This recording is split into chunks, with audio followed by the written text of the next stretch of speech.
චතුරස්‍රයක අභ්‍යන්තර කෝණවල ඓක්‍ය සම්බන්ධයෙන් පළවෙනි වීඩියෝ එකේ අපි ප්‍රැක්ටිකල් එකක් කරලා ඉගෙනගත්තු තියරි එක පාවිච්චි කරලා අඥාතයක් හොයන්න කොහොමද කියලා තමයි මේ වීඩියෝ එකෙන් බලන්න යන්නේ. එහෙනම් අපි පළවෙනි වීඩියෝ එකේ ඉගෙන ගත්තා අංශක 360 චතුරස්‍රයක අභ්‍යන්තර කෝණවල ඓක්‍ය කියලා.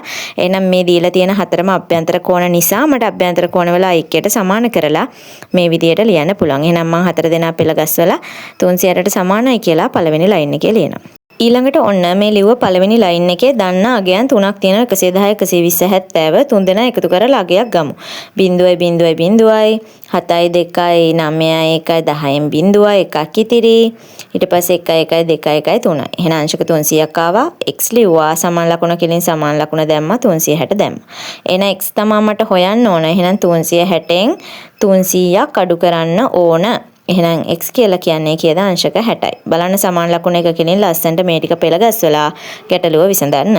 දෙවනි රූපෙ දිහා බැලුවාම අපිට AB කියලා අඥාත දෙකක් පේනවා. A තැන් දෙකක ඉන්නවා. හරි. මෙන්න මෙතන බැලුවාම කෙලින්ම අපිට පේනවා A ගේ අගය කීයද 80ට සමානයි හේතුව ප්‍රතිමුඛ කෝණ. මම කිව්වා කලින් වීඩියෝ එකෙත් නිරීක්ෂණයෙන් ලබා ගන්නා අගයක් සඳහා හේතුවක් වරහන් ඇතුළේ ලියන්න කියලා. එහෙනම් A සමානයි 80යි ප්‍රතිමුඛ කෝණ. ඊළඟට මෙතන 80යි නම් මේ ඒත් 80ම තමයි. එක රූපය තුළ එකම අඥාතයේ ඉන්න ඕන තැනක එකම අගයක් තමයි එන්නේ.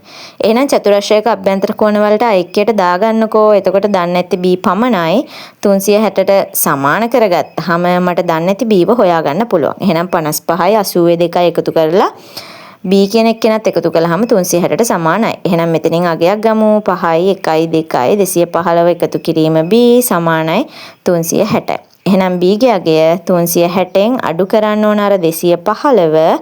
එතකොට මට b ට උත්තරයක් හම්බ වෙනවා 10න් 5ක් 5යි. ඊට පස්සේ 5න් 1ක් 4යි. 3න් 2ක් 1යි. එහෙනම් අංශක 145යි කියලා මට b ට උත්තරයක් හම්බ වෙනවා. a සහ b පමණයිනේ ගැටලුව හිටියේ. එහෙනම් ඔන්න a සහ b කියන දෙන්න ওই විදියට හෙව්වා. තුන්වෙනි ගැටලුවේ 3x 3x 2x 40. ඔක්කොමලා අභ්‍යන්තර කෝණ. හරි. පළවෙනි ලයින් එක ලියමුකෝ. මොන හරි මැච් එකක් ගහගෙන බලන්න පළවෙනි ලයින් එක ලියන්න. 3x ධන 3x ධන 2x ධන 40 සමානයි 360යි. මේ තියෙන x පද සජාතියයිනේ. එහෙනම් ඔක්කොම 8x. එකතු කිරීම 40 සමානයි 360යි. හරි. දැන් දන්න අගය 40 මම දැන් 40 360න් අඩු කරලා ලියනවා මෙන්න මේ විදියට. එහෙනම් 8x ට තමයි මට උත්තරයක් එන්නේ 360න් 40ක් අඩු කළාම කීයද 320යි. එහෙනම් x ලා 8 දෙනෙක් 320යි නම් එක x කෙනෙක් හොයන්න මම 320 බෙදනවා 8ට. එහෙනම් 8 ගොඩවල් 4යි බිඳුවයි කියන්නේ අංශක 40යි x ගේ අගය. හැබැයි දැන් රූපය ඇතුළේ ඉන්නේ මොනවද? 2x සහ 3x නම් ඒ අගයන් වෙන වෙනම සොයන්න. එහෙනම් 3x කියන්නේ 40 3 ගුණය විය යුතුයි. එහෙනම් 3x සමානයි 40 ගුණ කිරීම 3 කියලා 120 අරන් පෙන්නන්න 2x කියලා කියන්නේ 42 ගුණය. ඒ කියන්නේ අංශක 80යි කියලා අරගෙන පෙන්වන්න. හරිද? ඊළඟට තා චුට්ටක් සංකීර්ණ ගැටලු කීපයකට යම් බාහිර කෝණත් සම්බන්ධ කරලා තියෙන. හරි මම මේ වගේ ගණනක් ගත්තා. මේක දිහා බැලුවාම මට පේන්නෙම බාහිර කෝණ හතරක්. හතරම බාහිර කෝණ. එහෙනම් බාහිර කෝණලා එකට දාන්න පුළුවන් නේද? 100 55 3x 2x කියන හතර දෙනාගේ එකතුව බාහිර කෝණවල ඓක්‍ය 360යි 360ට සමානයි. එහෙනම් 110 55 එකතු කරලා එක උත්තරයක් ගන්න 3x 2x එකතු කරලා 5x කියලා ගන්න. සමානයි 360යි. එහෙනම් 100යි 55 එකතු කරලා ගත්තු 155 360න් අඩු කරලා 5x ට උත්තරයක් ලබා ගන්න. ඔන්න එහෙනම් මට 5x ට උත්තරයක් එනවා 5x සමානයි 10න් 5ක් 5යි. ඊට පස්සේ 5න් 5ක් බිඳුවයි 3න් 1ක් 2යි 205ක් එනවා. එහෙනම් මොකද කරන්න තියෙන්නේ දෙපැත්තම 5ට බෙදා ගන්න එක x කෙනෙක් හොයාගන්න. එහෙනම් x සමානයි 20 5ට බෙදුනහම 4යි 5 5ට බෙදුනහම 1යි. එහෙනම් මට එනවා x ට උත්තරයක් අංශක 41යි කියලා. දැන් ආයෙ බලන රූපය ඇතුළේ තියෙන 2x සහ 3x නම් 2x ට සහ 3x ට අගයන් දෙක හොයලා තියන්න. එහෙනම් 2x කියන්නේ 41 දෙගුණය. එහෙනම් 41 වැඩි කිරීම 2 කියන්නේ 82යි. එහෙනම් 3x කියන්නේ 41 තුන් ගුණය. එහෙනම් 41 ගුණ කිරීම 3 එක් වරක් 3 3යි 4 වරක් 3 12යි. එහෙනම් අංශක 123යි කියලා අරගෙන පෙන්නන්න.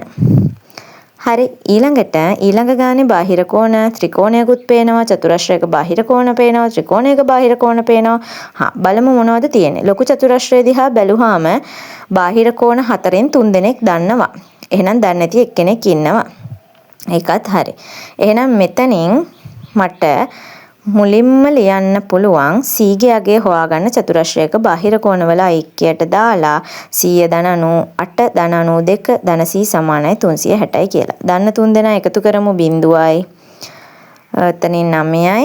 එතකොට මෙතන 2යි. අංශක 290 එකතු කිරීම c සමානයි 360යි. එහෙනම් දැන් 290 මෙහෙට අඩු වෙන්නනේ ඕන. එහෙනම් c සමානයි 360 අඩු කිරීම 290. එහෙනම් c සමානයි 290ක් අඩු කළාම 360න් අංශක 70යිනේ. එහෙනම් c සමානයි අංශක 70යි. හරි. දැන් මේ 70 මං ගිහලා රූපේ ළඟට දාගත්තාම මට එතනින් අභ්‍යන්තර කෝණය හොයාගන්න පුළුවන්. හිතින් අඩු කරමු 180න් 70ක් අඩු කළාම මේක 110ක් වෙන්න ඕන. දැන් මට මෙතන ත්‍රිකෝණයේ අභ්‍යන්තර කෝණ දිහා බැලුවාම b කියන එක්කෙනා හොයාගන්න විදියක් පේනවා. ත්‍රිකෝණයක අභ්‍යන්තර කෝණවල ඓක්‍යයට දාලා. එහෙනම් 25 ධන 110 ධන b සමානයි 180යි.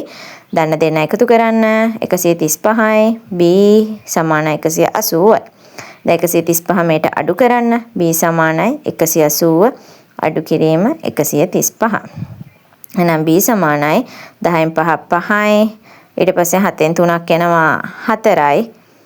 එකෙන් එකක් බිඳුව. එහෙනම් අංශක 45යි කියලා එනවා b ට උත්තරේ. හරි. මම මේක රූපෙට දාන්න. එතකොට පේනෝනේ ප්‍රතිමුඛ කෝණයට අනුව a සමානයි 45යි කියලා. එහෙනම් a සමානයි 45යි නිරීක්ෂණයෙන් ලබා ගන්නා පිළිතුරක් නිසා හේතුව දානවා ප්‍රතිමුඛ කෝණ කියලා.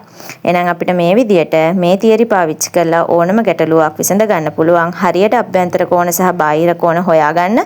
ඒවට අදාළ ඓක්‍යයට හරියට සමාන කරලා සුළු කිරීම හොඳට කරලා පිළිතුරු ලබා ගන්න.